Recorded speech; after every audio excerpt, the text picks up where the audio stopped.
বলা হয়ে থাকে মানুষের জন্য রাজনীতি, কিন্তু গত 15 বছরের হিসাব নিকাশ বলছে মানুষের জন্য নয়, রাজনীতি এখন অর্থের জন্য। একটু তথ্য দিতে চাই।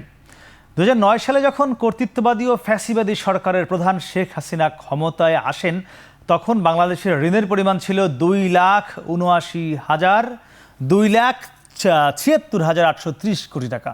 আর 24-এর গণঅভ্যুত্থানে যখন সেই শেখ হাসিনা দেশ থেকে পালাতে বাধ্য হলেন, তখন দেশের সেই ঋণ বেড়ে দাঁড়ালো 18,35,000 কোটি টাকা। তার মানে 15 বছরে শেখ হাসিনা সরকার বাংলাদেশের ঋণ বাড়িয়েছেন 15,58,206 কোটি টাকা।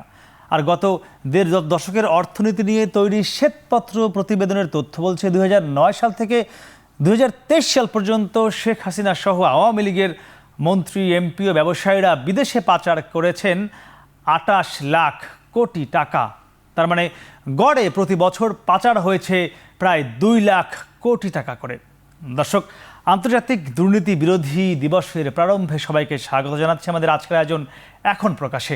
আমরা আজকের আলোচনার নাম দিয়েছি শ্বেতপত্র ও আগামীর রাজনীতি।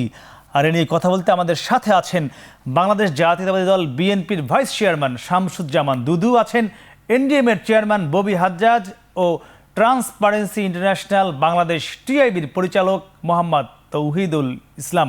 আপনাদের সকলকে স্বাগত। আর পুরো আয়োজনে আপনাদের সাথে আছি আমি মাহমুদ রাকিব।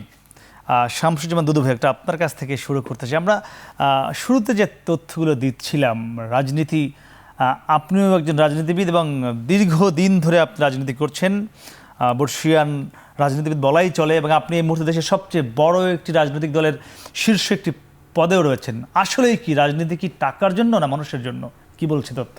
জি, আপনাকে ধন্যবাদ। আমার দুইজন সহযোগী আলোচক, আমি তাদের শুভেচ্ছা জানাচ্ছি। আর যারা এই অনুষ্ঠান দেখছেন বিভিন্নভাবে, তাদেরকে অভিনন্দন। রাজনীতির জন্য মানে মানুষের অর্থকে লুটপাট করার জন্যে রাজনীতি, এই ঘটনাটি গত 16 বছরে বা 18 বছরে এটা মানুষের বিশ্বাসে রূপান্তরিত হয়েছে। আরও বেশি বিশ্বাস রূপান্তরিত হয়েছে এই সরকার চলে যাওয়ার পরে।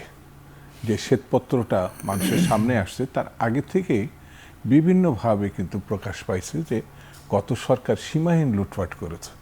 এখন যে তথ্য আপনি উপস্থাপন করলেন, টিআইবি যেটা প্রকাশ করেছে, যত ঋণ এসেছে তার দ্বিগুণ এই দেশ থেকে পাচার হয়ে গিয়েছে। এটা ভাবা যায় না। তো রাজনীতি কৃষক, শ্রমিক, খেটে খাওয়া মানুষের, সর্বস্তরে মানুষের ভাগ্য উন্নয়নের জন্য, একটি মানবিক দেশ গড়ার জন্য, রাজনীতি মানুষের অধিকারকে সংরক্ষণ করার জন্য, এটি সুশৃঙ্খল দেশ এবং মানব প্রজাতির জন্য একটা আবাসভূমি তৈরি করা। কিন্তু সেই জায়গায় যা গত 18 বছরে, আমি অতীতের কথা আলোচনায় নাও যেতে আনি, 18 বছরে যা হয়েছে তা দক্ষিণ পূর্ব এশিয়াতে না, বিশ্বের অনেক দেশগুলোতেই এই ধরনের সীমাহীন লুটপাট এবং কর্তৃত্ববাদী শাসনের মধ্য দিয়ে মানুষের সব কিছু মানে কেড়ে নেওয়া, এটা আমরা এর আগে কখনো এই দেশবাসী দেখে নাই। এমন কোনো প্রতিষ্ঠান নাই, ওই যে অর্থনৈতিক বিষয়টি সহ, যেটা একেবারে ধ্বংস করা হয়নি। নির্বাচন কমিশন, বিচারালয়, শিক্ষা, ব্যাংক খাত, আপনি যেটি ভুলে উচ্চারণ করবেন না, ধরেন আমি এখানে, সেটা ধ্বংস করা হয়েছে। এবং হাসতে হাসতে তার পিতার নামে, তার দলের নামে, মানে শুধু এটা যারাই যখনই বিরোধিতা করেছে, সে হয় রাজনীতিবিদ অথবা শ্রেণী পেশার মানুষ, যে যার অবস্থান থেকে বিরোধিতা করার, সত্য কথা বলার চেষ্টা করেছে, আপনি লক্ষ্য করবেন সে কোনো না কোনোভাবে বিপদগ্রস্ত হয়েছে, কোনো না কোনোভাবে। তার পদোন্নতি যেমন হয় নাই, সে হয় জেলে গেছে, নাই দেশ ছাড়া হয়েছে এই সময়টায়। সেই জন্য আমার কাছে যেটা মনে হয়েছে যে এটি বাংলাদেশে এক সাগর রক্তের বিনিময়ে যে বাংলাদেশ, সেই বাংলাদেশকে একেবারে বিশ্বের সামনে হেয় প্রতিপন্ন না, একেবারে এক কথায় ধ্বংসর একটি খোলস আমরা অনুভব করছি। সেই জন্যে যে রাজনীতি হচ্ছে মানুষের জন্য, লুটপাট করার জন্য না। রাজনীতি হচ্ছে মানুষের সেবামূলক একটি ঘটনা। জি, আমি এখানে আপনার কাছে ফিরবো। ববি হাজ্জার ভিক্টর, আপনার কাছে জানতে চাইবো, যে কথাটা দিয়ে শেষ করলেন শামসুজ্জামান দুদু ভাই, যে রাজনীতি হলো মানুষের জন্য, তিনি সে বিষয়টি দাবি করছেন, যেহেতু তিনি একজন রাজনীতিবিদ। আপনি তার তুলনায় অনেক নবীন রাজনীতিতে, আপনি তরুণ রাজনীতিক হিসেবে রাজনীতিতে গত কয়েক বছর আগে জয়েন করেছেন, আমরা দেখেছি।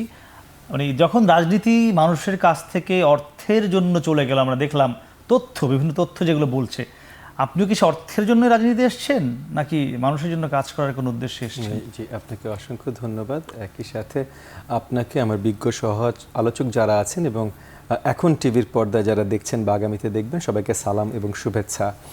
আপনার প্রশ্নটা আসলে এমনভাবে পেশ করেছেন যে এরপর উত্তর দেওয়া খুব মুশকিল হয়ে যায়। ১.৫ দশক ধরে রাজনীতিতে এবং এই ফ্যাসিবাদ সরকারের বিরুদ্ধে আন্দোলনে অনেক ত্যাগ স্বীকার করতে হয়েছে। একটু যদি আমার নামটাও গুগল করে নেন তাহলে দেখবেন যে আর কিছুর জন্য হোক, আমি অ্যাটলিস্ট অর্থের জন্য কোনো রাজনীতি বা অন্য কোনো কর্মকাণ্ডে আমার যাওয়ার কখনোই প্রয়োজন ছিল না, আসি নাই, সেটা নিয়ে কথা হচ্ছে না। কথাটা শুরুতে আসি, রাজনীতি মানে কি। যদিও রাজনীতি শব্দটা মানে যে রাজার নীতি বা রাজ্য পরিচালনার নীতি, এই শব্দটা আমাদের দেশে বা আমাদের ভাষাগতভাবে আমাদের জাতির জন্য গণতন্ত্র এতই নতুন যে গণতান্ত্রিক রাজনীতির জন্য আমরা নতুন কোনো নাম বা সংজ্ঞা তৈরি করতে পারিনি। কারণ আপনি যদি আপনার পশ্চিমা দেশগুলোতে যান, ওখানে এককালে যেটা রাজনীতি ছিল, পরে যে সেটা পলিটিক্স হয়েছে, কারণ ৩০০ বছর ধরে ওদের কিছুদূর গণতান্ত্রিক যাত্রার ইতিহাস। আমাদের যাত্রাটা এতই নতুন যে আমরা এখনো মানে একটা নতুন শব্দ পর্যন্ত ঠিক করতে পারিনি, আমরা এখনো রাজনীতিতেই আছি। কিন্তু রাজনীতি বা পলিটিক্স যদি বলি, এটা বড় দাগে এটার দুটো ডেফিনেশন থাকে, মানে এটার ডেফিনেশনের দুটো ভিত্তি আছে।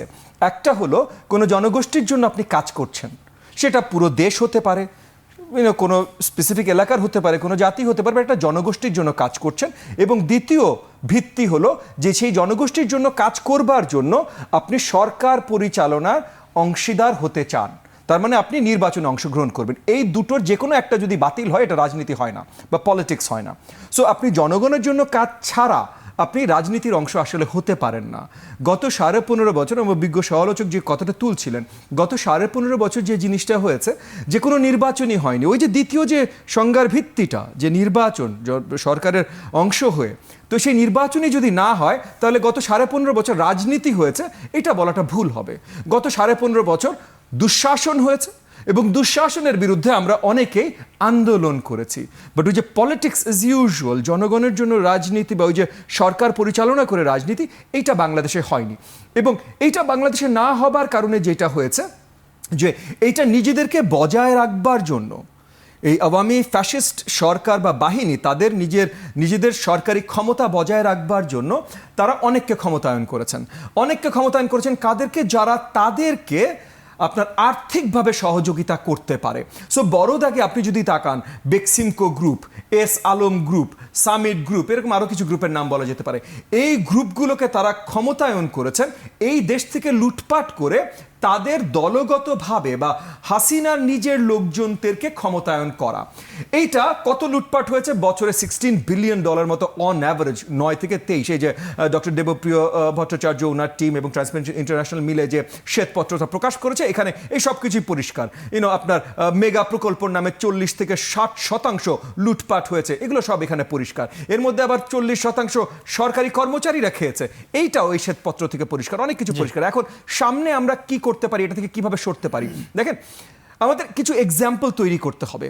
শেখ হাসিনা পালিয়েছে, শেখ হাসিনার সাথে তার অনেক দোসররাই পালিয়েছে, অনেককে হয়তো খুব শীঘ্রই আমরা ধরতে সক্ষম হব না।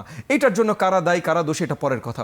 কিন্তু আমরা যদি আগামীর বাংলাদেশে এই ধরনের লুটতরাজ বন্ধ করতে চাই, তাহলে গত 15 বছরের সিস্টেম্যাটিক যে জিনিসগুলো তৈরি করা হয়েছে, মানে প্রত্যেকটা ইনস্টিটিউশনের অংশ হিসেবে যে জিনিসগুলো তৈরি করা হয়েছে, এগুলো থামাতে হবে। এগুলো থামানোর কি উপায়? এক্সাম্পল সেট করতে হবে। যারা এটার সাথে জড়িত ছিল তাদেরকে আইনের আয়তায় আনতে হবে। জড়িত ছিল আমি যখন বলছি, আমি শুধু হাসিনার কথা বলছি না, আমি শুধু এস আলমের কথা বলছি না, আমি শুধু বেক্সিমকোর মালিকের কথা বলছি না। কারণ বেক্সিমকোর মালিক বা এস আলমই চিন্তা করেন, এস আলম 10টা ব্যাংক থেকে লুট করেছে। এই 10টা ব্যাংক থেকে লুট করার সময় এখানে সরকারি ব্যাংকও ছিল। এই ব্যাংকগুলোতে তারা ব্যাংকের কর্মকর্তারাও ছিলেন, ব্যাংকিং কর্মকর্তারা ছিল। এই ব্যাংকগুলো তো বাদই দেন, বাংলাদেশ ব্যাংক আসেন, বাংলাদেশ ব্যাংকের প্রত্যেকটা ব্যাংকে রেগুলার অডিট করার কথা, অডিটে এটা ধরা পড়ে নাই? নিশ্চয়ই ধরা পড়েছে। এই অডিটগুলো স্যাংশন করেছে কারা? গভর্নর থেকে শুরু করে যেই অফিসার এগুলোর সাথে সম্পৃক্ত আছে তাদের সবাইকে যদি আমরা আইনের আওতায় না আনতে পারি, তাহলে বেক্সিমকো আজকে ধরা পড়েছে, কালকে নতুন কোন এক্সিমকো নতুন একটা জন্ম নিবে, এসালাম একটা ধরা পড়েছে, করিম আলম একটা জন্ম নিবে। সম্ভব হবে না তাহলে? না, সম্ভব নিশ্চয়ই হবে, সম্ভব হতে হবে, এবং সেই কারণে এদেরকে লাইন বিচারের ধরে আওতায় আনতে হবে, সব জি। জায়গায় আইনের আওতায় আনতে আবার হবে। আসছি আপনার কাছে।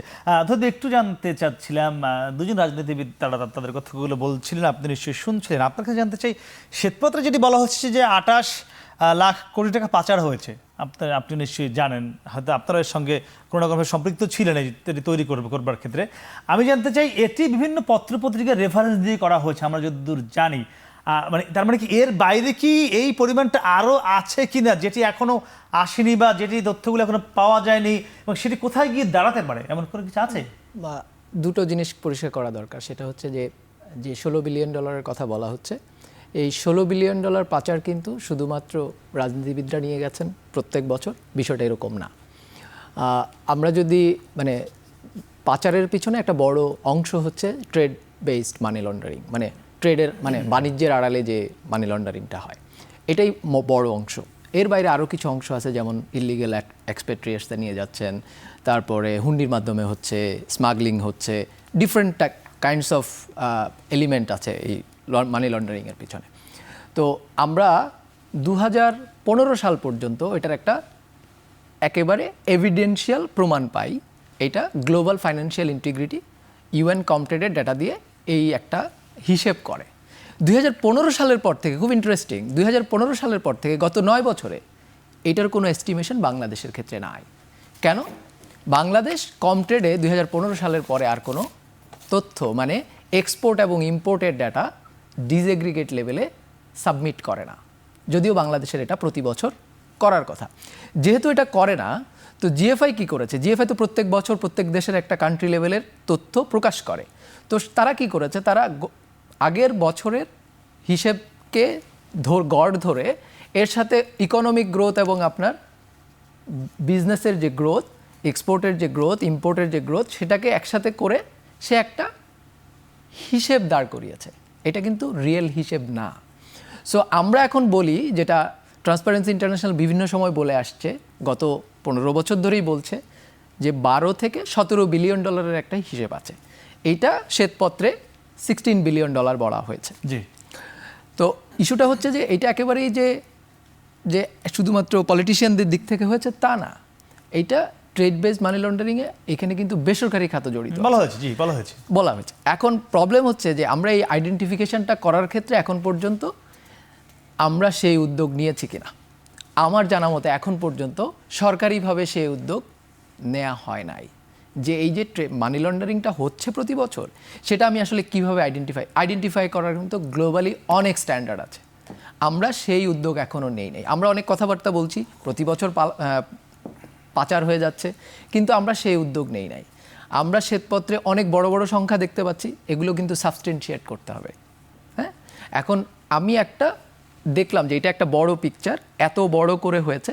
এখন প্রশ্ন হচ্ছে, আপনি এই কেসগুলো কিন্তু প্রত্যেকটা সাবস্টেন্সিয়েট করে তাদেরকে বিচারের আওতায় আনতে হবে, যেটা ববি আজ্জাদ ভাই বলছেন। এটা কিন্তু সবচেয়ে কঠিন কাজ। এখন আমরা কি সেই কঠিন কাজ করার মতো সময় এবং রাজনৈতিক প্রজ্ঞা দেখাতে পারবো কিনা? কারণ এই প্রত্যেকটা সিদ্ধান্তই পেইনফুল হতে পারে, ইকোনমিক্যালি পেইনফুল হতে পারে। একই সাথে আপনি ব্যাংক লুটের কথা বলছেন, যে ব্যাংকগুলো নিজে নিজে লুট হয়েছে, যার ব্যবস্থাপনার মাধ্যমে তারা নিজেদের লুট করেছে, নিজের ব্যাংক নিজেরা লুট করেছে, সেই ব্যাংকটিকে আপনি কি জীবিত করে রাখবেন, না তাকে ডাই ডাউন করতে দিবেন? সিদ্ধান্তের ব্যাপারে সেই সিদ্ধান্তের ব্যাপার। তারপরে আপনি বলবেন যে আপনি বিভিন্নভাবে সাপোর্ট দিয়ে বিভিন্ন মার্কেট, আপনার ইকোনমি ভালো না, আপনার কি শেয়ার মার্কেটটা ভালো হবে? হওয়ার কথা না, কিন্তু আমার এক্সপেকটেশন হচ্ছে এটা ভালো হবে। এটা তো এই এক্সপেকটেশনটাও তো ভুল এক্সপেকটেশন। সো আমরা ওই অজনপ্রিয় কাজটা করব কিনা সেই আলোচনার মধ্যে যাইতে হবে। আমরা কিন্তু যাচ্ছি না, আমরা খালি বলছি এটা হয়ে গেছে, আমরা দোষ চাপাতে অভ্যস্ত। ধরেন আমি এখন এর উপর দোষ চাপায় দিলাম, কিন্তু পরের অংশে কি হবে? আমাকে তো এখন পরের ধাপের দিকে যাইতে হবে। এখন পরের ধাপে যাওয়ার জন্য আমরা সেই প্রস্তুতি শুরু করেছি কিনা, সেই আলোচনাটা করার জন্য আমি সেই আলোচনাটি করতে চাই। শামসুজ্জামান দুদু ভাই, আপনার কাছে যে পরিমাণ টাকা পাচার হয়েছে বা দুর্নীতি হয়েছে, আপনি নিশ্চয়ই সামাজিক যোগাযোগ মাধ্যমে দেখেন যে ওই পরিমাণ টাকা দিয়ে বলা হচ্ছে 10টা মেট্রো, 14টা মেট্রো রেল, কিংবা বলা হয়েছে যে 24টা পদ্মা সেতুর মতো প্রকল্প বাস্তবায়ন করা সম্ভব হতো। এগুলো আপনার রেগুলার দেখি আমরা। তো সেখানে দাঁড়িয়ে এখন এই যে সংকটটি তৈরি হলো, তার মানে টাকার পরিমাণটা কতটা বোঝাই যাচ্ছে। সেখান থেকে এই যে একটা সংকট তৈরি হয়েছে, মানে বিএনপি কতটা প্রস্তুত? তারা কি এই যে একটা অর্থনৈতিক পুরো খাদের কিনারে বাংলাদেশ, বা খাদেই মনে হয় পড়ে গেল আমার যেটা মনে হচ্ছে, সেখান থেকে আপনারা রিকভারি করবার জন্য কতটুকু প্রস্তুত? বেশ কয়েকটি পয়েন্ট কিন্তু টিআইবির তৌহিদ ভাই বলেছে, শুনেছেন। এটা গুরুতর প্রশ্ন, জাতীয় এটা জানতে চায়। এমনকি যারা আমাদের বন্ধু দেশ, তারাও কীভাবে এই দেশটা আবার উঠে দাঁড়াতে পারে, যারা আগামী দিনে নেতৃত্বে আসবে, রাজনৈতিকভাবে সরকার গঠন করবে, নির্বাচিত হবে, তাদের কাছে তারা জানতে চাবে। এমনকি দেশবাসীও জানতে চাবে। খুবই গুরুতর প্রশ্ন। কিন্তু এটি আমাদের বাংলাদেশের প্রেক্ষাপটে এর মীমাংসাও আছে, এক্সাম্পলও আছে। বাংলাদেশে 53 বছরে কিন্তু কিভাবে স্বাধীনতা লড়াই করতে হয়, যুদ্ধ করতে হয়, রক্ত দিতে হয়, শুরুতে 71 সালে যেমন আছে, ঠিক 24-এ ঠিক আমাদের আছে। অর্থাৎ ঘৃণ্য একটি অবস্থা তৈরি হলে পরে একটা নিজের দেশ ভেঙে আরেকটা দেশ গড়ার মতো এক্সাম্পল আমার দেশে আছে। পাকিস্তানটা ওই পাঞ্জাব, পাঠান, বেলুচ এরা বানায় নাই। একক জাতি গোষ্ঠী হিসাবে 54% ছিল বাঙালি মুসলমান, তারা বানাইছিল। অর্থাৎ পাকিস্তান বাঙালি মুসলমানরা বানাইছিল, আর বাঙালি মুসলমান এটা ভেঙে দিছে। এই জাতি সেই জাতি। সেই জন্য এখান থেকে আমি উঠে আসবো কী করে? জিয়া রহমানের দিকে তাকান, শেখ মুজিবের দিকে তাকলে দেখবেন একটা সীমাহীন ব্যর্থতার মধ্যে দিয়ে দুর্ভিক্ষ মুখোমুখি করছে জাতিকে। লক্ষ লক্ষ মানুষ মারা গেছে। এই রক্ষী বাহিনী বানিয়ে বিরুদ্ধ মতকে দমানোর জন্য 40-42 হাজার মানুষকে তিনি পৃথিবীর থেকে বিদায় করে দিয়েছেন। সংবিধানকে একেবারে, যেটি মুক্তিযুদ্ধের সংবিধান বলা হতো 72 সালে, সেটাকে একেবারে রিভাইজ, একেবারে উল্টাইয়ে দিয়ে একদলীয় সংবিধান ফেরত আনছিল। 75-এ 15 আগস্টের মর্মান্তিক বিদায়, সেই বিদায়ের পরে কিন্তু এই দেশ থেকে চাল রপ্তানি করা সম্ভব হয়েছিল। শুধু মানুষ খায় নাই, উৎপাদন চূড়ান্তভাবে এদেশে কৃষক, শ্রমিক, যারা কলকারখানায় যে উৎপাদন, সেটা লক্ষণীয় বিষয় ছিল। যে দেশগুলো আমাদের থেকে মুখ সরিয়ে নিয়েছিল, মিডল ইস্ট বা ইউরোপ, আমেরিকা, তারা আমাদের পাশে বন্ধু হিসেবে এসে যে মানে অর্থনৈতিক মানে সাপোর্টটা দিয়েছিলেন, সেই জন্য সে সময় আমরা সেই সংকট থেকে কম বেশি ফিরিয়ে এসলাম। আমার একজন নেতা শেখ মুজিবুর রহমান সমস্ত দল ব্যান্ড করেছিলেন, আবার গণতন্ত্রে জিয়া রহমানের সঙ্গে ফিরে আসা সম্ভব হয়েছিল। এই যে গার্মেন্টস সেক্টর বিদেশিরা করে দেয় নাই, সেই জিয়া রহমানের সময় থেকে এটি শুধু দাঁড়ায়নি, এটা আমাদের অর্থনীতির একটা ভিত্তি এখন। এই যে বিদেশ থেকে রেমিডেন্স, বিদেশ থেকে লোক পাঠানো, এই দেশের নেতা হিসেবেই তো তিনি করেছিলেন। অর্থাৎ সংকট যেমন তৈরি হয়েছিল, ব্যর্থতা যেমন বিষয় আছে, আবার এটা থেকে বেরিয়ে আসার মতো নেতৃত্ব বাংলাদেশে আছে। অর্থাৎ রাজনৈতিক দলের নেতৃত্বে যেমন সমালোচনার জায়গা আছে, সাফল্যের জায়গাও আছে। আমি কোন পথটা গ্রহণ করব? যেমন 16 বছরে যে ঘটনাগুলো, ওই যে তৈরি সাহেব যেটা ব্যাখ্যা করলেন, সেক্ষেত্রে বিএনপি টাকা পাচার করবে না, এটা আমরা কিভাবে, সে গ্যারান্টি কোথায়? এটা কি আপনি তো এখনো বিএনপিকে রাষ্ট্র ক্ষমতায় নিতে যাওয়ার দিলেনই না, এখনই আপনি সন্দেহ করছেন কেন? না, আমি বললাম আমি এতক্ষণ ধরে আপনার বোঝানোর চেষ্টা করলাম, তো এখানে শহীদ জিয়া রহমান ছিলেন, জি, এখানে বেগম খালেদা জিয়া ছিলেন, আর তারেক রহমান একটা নতুন সম্ভাবনাময় নেতৃত্ব প্রতিষ্ঠা করছেন। এই যে মাস্টার মাইন্ড ফাইন্ড বলে না, মাস্টার মাইন্ড তো আসলে আমি একটা তারেক রহমান সাহেব বলার পরে তো খুব সমালোচনা জিগির উঠছিল। এটা তো অস্বীকার করতে পারবেন না, তার মা আমাদের নেত্রী যখন জেল খাটছেন, বিছানায় মৃত্যুর কাছাকাছি, তিনি তো বিদেশ থেকে এই পার্টিটা সংগঠিত করে ছাত্র, যুব, শ্রমিক, কৃষক সবাইকে এক জায়গায় দাঁড় করিয়ে এবং অন্যান্য দলকে, এই যে ববি হাজার সাহেব আছে, তরুণ নেতা, তারা এই যে আন্দোলনমুখী হয়েছে, তারা যদি সরকারের সঙ্গে থাকতো, আপনি এটা আশ্চর্য হওয়ার কিছু ছিল না। তাহলে বিএনপি একটি সম্ভাবনাময় নেতৃত্ব এখন আছে। এখনও আমি আন্দোলনটা সফল করছে বিএনপি, আমি মনে করি অন্যদেরকে সঙ্গে নিয়ে, ছাত্র বা জনতা সবাই মিলে এটা করছে। তাহলে পরে এই রাজনৈতিক নেতৃত্বের প্রতি আপনার আস্থা, বিশ্বাস রাখতেই হবে এদের হাতে আপনার নির্বাচনের মধ্যে, আমি বলছি না বিএনপি এককভাবে করবে, দেখেন না কোনো রাজনৈতিক দল বলছে নাকি নির্বাচনের পরবর্তীতে যারা জাতীয় সরকার করবে, অর্থাৎ যারা আন্দোলনে ছিল সবাইকে নিয়ে তারা একটি সরকার করবে, এই নিয়ে ভিন্ন মত তৈরি হয়েছে। আমার কাছে প্রশ্নটা হচ্ছে যে আস্থাটা রাখতে হবে, বিশ্বাসটা রাখতে হবে। এগিয়ে যেতে হলে আস্থা রাখতে না হবে। আমি 53 বছর উল্লেখই করেছি আপনার কাছে। ববি হাজার, একটু জানতে চাচ্ছিলাম যে রাষ্ট্র ক্ষমতায় আগামীতে যারাই আসুক না কেন, নিশ্চিতভাবেই বিএনপি অনেক বড় দল, তারা নিশ্চয়ই এগিয়ে থাকবে, এটাই স্বাভাবিক বাস্তবতা যেদিকে। তো যারাই আসুক, এই যে আমাদের একটি লুটতরাজ দুর্নীতি যা হলো, যেটি এটি কি মনে করছেন আগামীতে যারা আসবে এখান থেকে তারা পুরোপুরি নতুন বাংলাদেশের দিকে যাবে, যেখানে কোনো লুটতরাজ থাকবে না, দুর্নীতি থাকবে না, এমন আশা কি আপনারা করছেন কিনা? আমি সে উত্তর জানবো। তবে দর্শক, তার আগে নিচ্ছি ছোট একটি বিরতি, ফিরছি একটু পরে, সঙ্গেই থাকুন।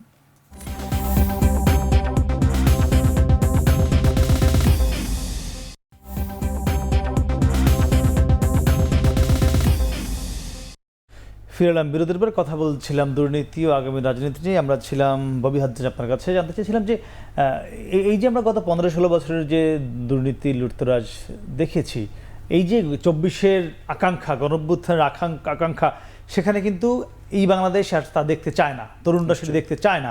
যেটি বারবার বিএনপির যে ভারপ্রাপ্ত চেয়ারম্যান তারেক রহমান, তিনিও বিভিন্ন আমরা দেখি সভা সমাবেশে তিনি ভার্চুয়ালি যুক্ত হয়ে বলে থাকেন, তিনিও তার মানে এর সঙ্গে একমত।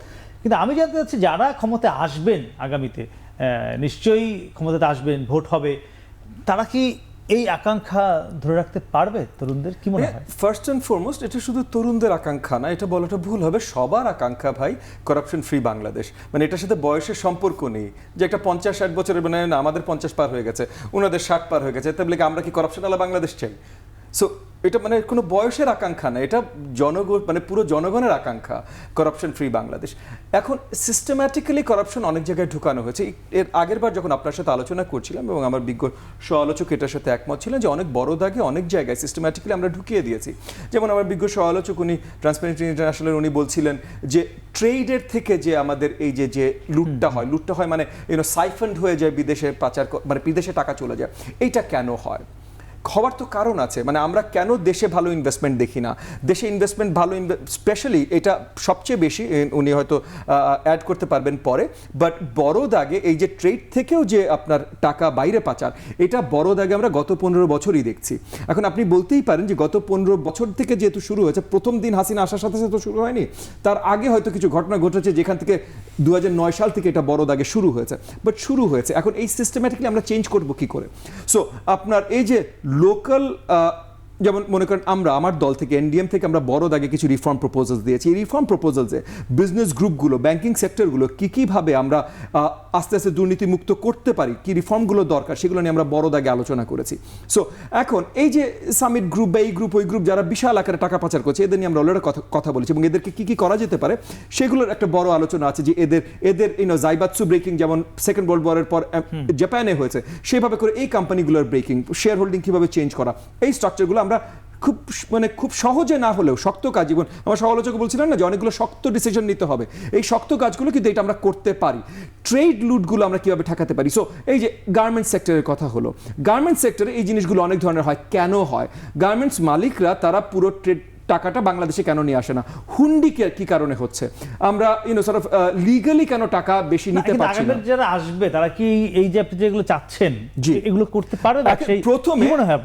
প্রথমে আগামীতে যারা আসবে, আমরা বিশ্বাস রাখি আমরাও আগামীতে আসছি, আমরা সেই বিশ্বাস নিয়ে জনগণের জন্য কাজ করছি, রাজনীতিতে কাজ করছি। বলেছিলাম না, রাজনীতি কিন্তু নির্বাচন একটা বড় অংশ রাজনীতি। সো আমরাও আশাবাদী যে সামনে সরকারে আমরা থাকবো, আমরা আসবো, এবং আমরা যদি আসি তাহলে নিশ্চয়ই আমরা কাজ করব এগুলো সমাধানগুলো নিয়ে আসার জন্য। মানে ওই যে এগেন বিজনেস কার্টেল বন্ধ করা। আমরা বুঝতে পেরেছি, মানে আপনি আশাবাদী। তাহলে একটু জানতে চাই, এই যে যেটাগুলো পাচার হলো, মানে বাস্তবতা কি বলে? আপনি যদি বিশ্বের আমাকে 2-3টি উদাহরণ দিয়ে বলতে পারেন, মানে এই টাকাকে ফেরত আনা সম্ভব? এমনি বাংলাদেশের পার্সপেক্টিভ জানতে চাচ্ছি। যে প্র্যাকটিস আছে, সেই গ্লোবাল প্র্যাকটিসে এটা খুব লম্বা সময় ধরে আপনাকে ট্রাই করতে হয় টাকা আনার জন্য। আমাদের সেই ধৈর্য আছে কিনা সেটা একটা বড় প্রশ্ন। আর দ্বিতীয় জিনিস হচ্ছে যে আমাদের দেশে কিন্তু দুটো উদাহরণ আছে টাকা ফেরত আনার। একটা সিমেন্সের কেসে, বাংলাদেশ টাকা ফেরত এনেছে, সিঙ্গাপুর আমাদেরকে টাকাটা ফেরত দিয়েছে। আমি যদি বলি আরও ভালোভাবে, যে সিঙ্গাপুর আমাদেরকে টাকা ফেরত দিয়েছে, আমরা সেই টাকাটা ফেরত এনেছি। শুধু তাই না, আমরা কিন্তু গত আই থিঙ্ক 17 বা 18 সালে আমরা কিন্তু ইউকে গভর্নমেন্টকে একটা নির্দিষ্ট পরিমাণ টাকা আমাদের ইউকে থেকে বাংলাদেশে নিয়ে আসা হয়েছিল, সেটা কিন্তু আমরা ফেরত দিয়েছি। তার মানে আমরা টাকা ফেরত আনতেও পারি, ফেরত দিতেও পারি। তার মানে এই প্রসেসের সাথে আমরা এই প্রসেসটা জানি, নজির আছে। হ্যাঁ, তার মানে নজির আছে, আমাদের দেশেই আছে। এখন প্রশ্ন হচ্ছে এটার জন্য যে লম্বা সময়, যেমন সিমেন্সের কেসে কত টাকা, মানে সিমেন্সের কেসে কত সময় লেগেছে আমাদের জানার মতো, এটা 7 বছর লেগেছে শুরু থেকে ফেরত আনা পর্যন্ত। এই সিমেন্সের মামলা থেকে শেষ শুরু হওয়া থেকে বাংলাদেশে টাকা ফেরত আসা 7 বছর লেগেছে। সেটার পরিমাণ খুবই কম। এখন আমরা যেই অঙ্কের কথা বলছি, সেই অঙ্কের হিসেবে এই অর্থ ফেরত আনতে কত বছর লাগতে পারে, আমি মানে অঙ্কের হিসেবে যাচ্ছি না, কিন্তু আমাদের এর জন্য যে পরিমাণ প্রস্তুতি প্রয়োজন, সেই প্রস্তুতি আমরা নিতে শুরু করেছি কিনা। প্রথম কথা হচ্ছে যে আমার এখানে প্রমাণ করতে হবে যে এই টাকাটা যেই দেশে গিয়েছে, যেমন আমরা বেশ কিছু উদাহরণ জানি, সেই দেশগুলোতে প্রমাণ করতে হবে যে এই টাকাটা আমার এখান থেকে আপনার ওখানে গিয়েছে। তারপরে এইখানে যেমন মামলা হতে হবে, সেই মামলা প্রমাণ বিচারিক কোর্টের প্রসেস সম্পন্ন করে আমাকে কিন্তু ওই কোর্টে, ওই জুরিসডিকশনে গিয়ে আবার সেটা প্রমাণ করতে হবে, বা অ্যাটলিস্ট বলতে হবে যে এটা ইলগটেন মানি, ওই দেশে অন্যায়ভাবে চলে গিয়েছে। সেই প্রসেস সম্পন্ন করার জন্য যে সময়, যে রাজনৈতিক ইচ্ছা, যে সিস্টেম, যে প্রস্তুতি, যে দক্ষতা, যে আমার যে আইনি যে মানে অ্যারেঞ্জমেন্ট, এইটা আমরা এখনও শুরু করেছি কিনা, এটা নিয়ে আমার যথেষ্ট সন্দেহ আছে, কারণ আমরা এখনও এক্সপ্লোরেটরি মুডে আছি। বুঝতে পেরেছি, কিছু সন্দেহের বিষয় কিছু রয়েছে প্রস্তুতি নিয়ে। আরেকটা উদাহরণ দেই, সেটা হচ্ছে গ্লোবালি কিন্তু যেসব টাকা পাচার হয়ে যায়, তার মাত্র, আমি হতাশ করার জন্য বলছি না, আমাদের অনেকে বলছেন যে ফেরত নিয়ে আসবেন, কিন্তু গ্লোবাল প্র্যাকটিসে 1% মাত্র অর্থ গ্লোবালি ফেরত আসে। হতাশ করার জন্য না বললেও খুবই হতাশাজনক ব্যাপার এটি। সঞ্জয় দুদু, একটু জানতে চাই, মানে আমরা এই ইউনূস সরকার আসার পরে, অন্তর্বর্তীকালীন সরকার আসার পরেও দেখেছি যেভাবে পুলিশ ফাংশন করছে না, আমরা দেখছি সচিবালয়ের বা যারা আমরা রয়েছে তারাও ফাংশন করছে না। আমি সেটা যাচ্ছি না কেন, আর তোমার যেভাবে আমাদের রন্ধ্রে রন্ধ্রে দুর্নীতি ঢুকেছে বাংলাদেশের প্রত্যেকটি মানুষের, এই 16 কোটি মানুষের, সেখান থেকে কি মনে হয় যে একে তো টাকা ফিরিয়ে আনতে পারার, উনি বলছিলেন যে 1% নজির আছে পুরো দুনিয়াতে গ্লোবালি, সেখানে এই যে অর্থনীতির যে ধস, কিভাবে সম্ভব হবে এখান থেকে মোকাবেলা করা? একজন ইউনূস তো আমাদের আছে, বিশ্ব যাকে চিনে, জি চিনে না, তো এটা বাংলাদেশের প্রোডাক্ট তো নাকি বিশ্বের প্রোডাক্ট? না, অবশ্যই বাংলাদেশের। তাহলে আপনি আস্থা, বিশ্বাস এগুলো হারাচ্ছেন কেন? একজন জিয়া রহমান তো আছে, যে রাজনীতিবিদরা স্বাধীনতা ডিক্লেয়ার না করলেও একজন মেজর পড়তে পারে। এই ধরনের ঘটনাগুলো আপনাকে বিশ্বাস করতে হবে যে এখন 72 থেকে এই যে 52 বছরের ভিতরে অনেক দক্ষ, অনেক প্রগতিশীল, অনেক জানা বোঝা মানুষ ইতিমধ্যে আমাদের তৈরি হয়েছে, তাদেরকে ব্যবহার করতে হবে। আপনি যদি মনে করেন আমি আর আমার মামু এছাড়া আর কিছু নাই, তাহলে কিন্তু হবে না।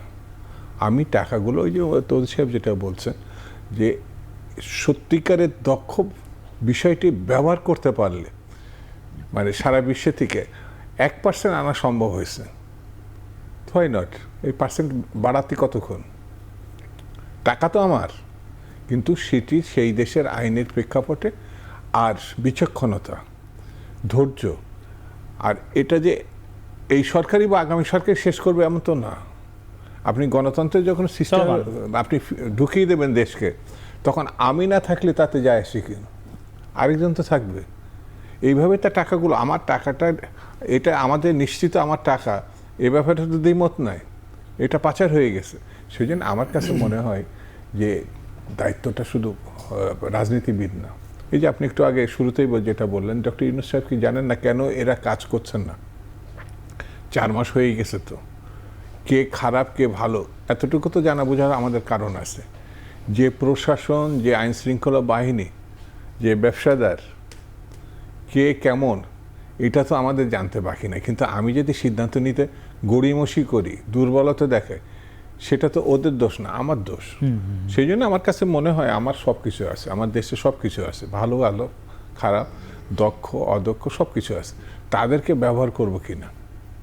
সব জায়গায় রাজনীতিবিদরাই সব করবে এমন ঘটনা না, রাজনীতিবিদরা নেতৃত্ব দিবে। সেই নেতৃত্ব যদি আমরা সাধারণ মানুষের মধ্যে থেকে নিয়ে আসতে পারি, সেই অধিকারটা, সেই ক্ষমতাটা তাদের হাতে ফেরত দিতে পারি, তাহলে আপনি নিশ্চিত থাকেন, যেটি আপনার গত 15 বছরে না দেওয়ার কারণে আজকে শেখ হাসিনা পালানোর কোনো দরকার ছিল না। ও 14 সালে যেতে নির্বাচনে পরাজিত বিরোধী দলের নেত্রী হতেন, অন্যরা আসতো, উনি তো পালাতেন না।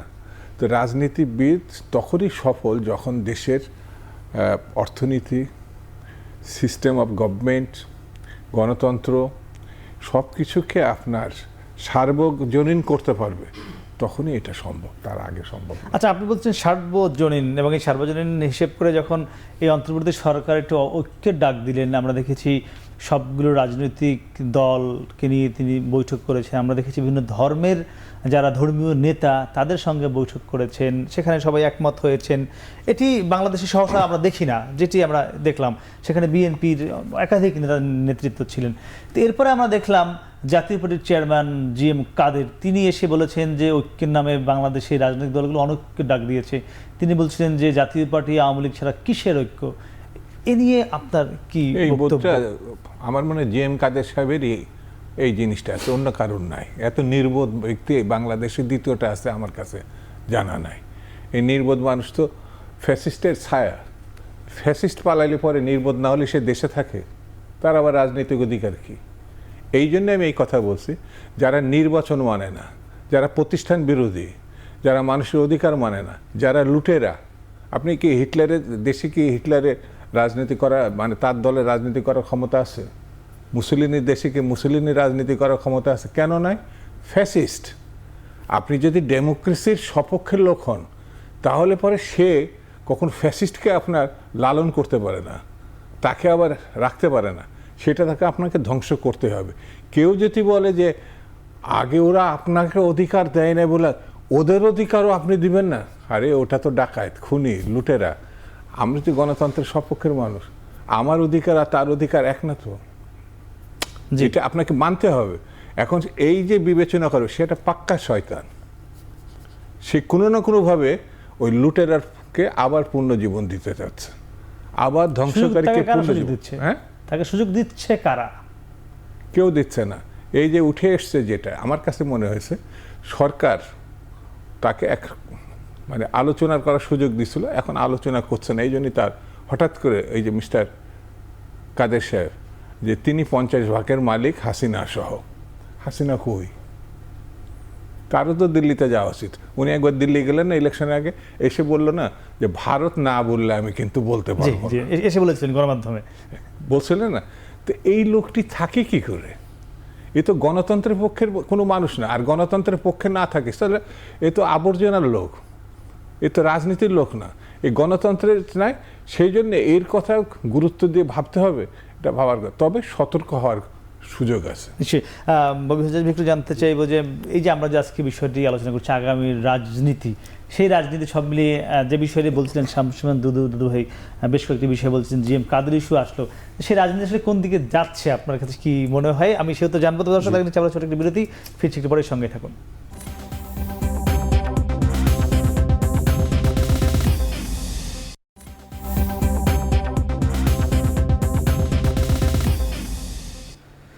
ফিরলাম বিরতির পর, কথা বলছিলাম দুর্নীতি ও আগামীর রাজনীতি নিয়ে। এবং জানতে চাইছিলাম যে আমরা যে বিষয়ে ঠিক করেছি আগামীর রাজনীতি, সেটি যদি আমরা বাংলাদেশের, যে আপনি বলছিলেন নতুন বাংলাদেশ, আগামীর বাংলাদেশ বলছিলেন, সেটি যদি নির্মাণ করতে চান আপনার রাজনীতিবিদরা, সেটি কোন দিকে এগোবে? একটা ছোট্ট তথ্য দিতে চাই।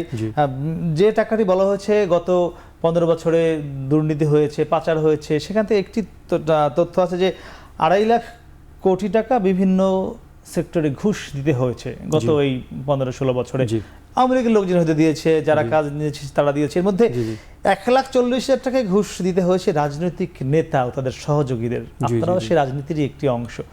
কি ভাবছেন আগামী? মানে আমরা আসলে, আমি আবার পরিষ্কার করি, আমরা সেই রাজনীতির একটা অংশ না। এবং গত 15.5 বছর, আমি রাজনীতি সংজ্ঞা দিয়ে এই কারণে আমার বক্তব্য শুরু করেছিলাম। সো গত 15.5 বছর রাজনীতি হয়নি, লুটতরাজ হয়েছে। আগামীর বাংলাদেশ নিশ্চয়ই আমরা অত্যন্ত আশাবাদী যে খুব সুন্দর সমৃদ্ধির বাংলাদেশ আমরা তৈরি করতে সক্ষম হব। এবং এগেন আমার এই যে বিজ্ঞ সহালোচক যে কথাটা বলেছেন যে বিদেশে যে টাকা পাচার হয়েছে, এটা আমরা মোটামুটি বড় দাগে আমরা মেনে নিতে পারি এই মুহূর্তে, যে আমরা আনতে পারবো না। পয়েন্টটা হলো যে গত 15 বছর যদি বছরে $16 বিলিয়ন চুরি করার মতো টাকা আমরা তৈরি করতে পারি, তাহলে সামনেও আমরা তৈরি করতে পারবো। আমাদের মূল দায়িত্ব হবে এখন যে সামনে যেন এই লুটতরাজগুলো না হয়, সামনে যেন প্রত্যেকটা ইনস্টিটিউশন সঠিকভাবে দেশের জন্য, জনগণের জন্য কাজ করে। এবং প্রত্যেকটা ইনস্টিটিউশনের কাজ করতে হলে রাজনীতির জায়গায়, মানে সরকার পরিচালনার জায়গায় জবাবদিহি শক্তভাবে আনতে হবে। সো এই যে আমার দলের থেকে আমরা যে রিফর্ম প্রপোজালগুলো দিয়েছি, এই রিফর্ম প্রপোজালগুলো এমনভাবেই তৈরি করা যেন সামনের বাংলাদেশকে জবাবদিহি গণতন্ত্রের বাংলাদেশে তৈরি হয়। তাহলেই আমরা ইনশিওর করতে পারবো, মানে প্রত্যেকটা ইনস্টিটিউশন থেকে শুরু করে একদম মানে প্রেসিডেন্সিয়াল ভবন পর্যন্ত, যে ওই জবাবদিহিতা থাকলে তখন সিস্টেম্যাটিক করাপশন আর থাকবে না। আর সিস্টেম্যাটিক করাপশন যদি আমরা সরাতে পারি, তাহলে নিশ্চয়ই এই যে আমরা যে জিনিসটা তৈরি করেছি গত 53 বছরে, এই যে মাল্টিপল সেক্টরস, এই রেমিটেন্স বলেন, গার্মেন্ট সেক্টর বলেন, যে সমৃদ্ধির বাংলাদেশ আমরা তৈরি করেছি, এইটা সুন্দর ভবিষ্যৎ বাংলাদেশে আমরা একে একাই তৈরি করব। তো একটু জানতে চাই, আপনার কাছে সব তথ্যই আছে, আপনারা দুর্নীতি কিভাবে হয় সেগুলো নিয়ে কাজ করেন, বিভিন্ন পরিসংখ্যান বের করেন। কি মনে হয়, মানে প্রত্যাশা রাখা যায় কিনা, আগামী বাংলাদেশ দুর্নীতিমুক্ত হবে কিনা? কি শোনেন, মানে এইটা এরকম না যে দুর্নীতি রাজনীতিবিদরা বন্ধ, মানে রাজনীতিবিদদের একটা বড় উইল দরকার, এটা যেহেতু ওনারা দেশ চালাবেন, সো তাদের দিক থেকে সদিচ্ছা থাকাটা সবচেয়ে জরুরি।